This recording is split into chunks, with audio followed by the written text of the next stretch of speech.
10x olsak bo'laveradi shekilli.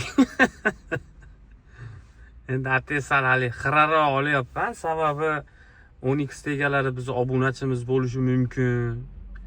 Endi onasi, ayoli, farzandlari tushishi mumkin. Shungacha hali tini yarki olmayapman. Mana shu holat, shunaqa holat bo'lyapti-da mana. Bizga sal seriozniy bo'lib, настроенияsi uydan yo'q chiqqan, biz bilan ozgina gap tortishgan akamiz o'zi ham mana shu yerda turibdi. Endi men bilan unaqa holatda gaplashgan akamiz уже trekkerlar ham kelib qo'yib bo'ldi.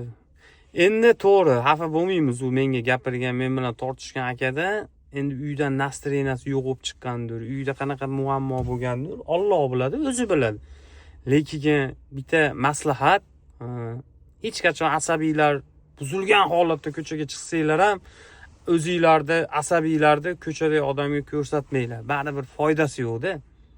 Chunki ko'chadagi odam ham, ko'chada yurgan odam ham balki o'ziga yarasha asabi buzilgan holatda yurgan bo'lishi mumkin. O'ziga yarasha problema bilan yurgan bo'lishi mumkin.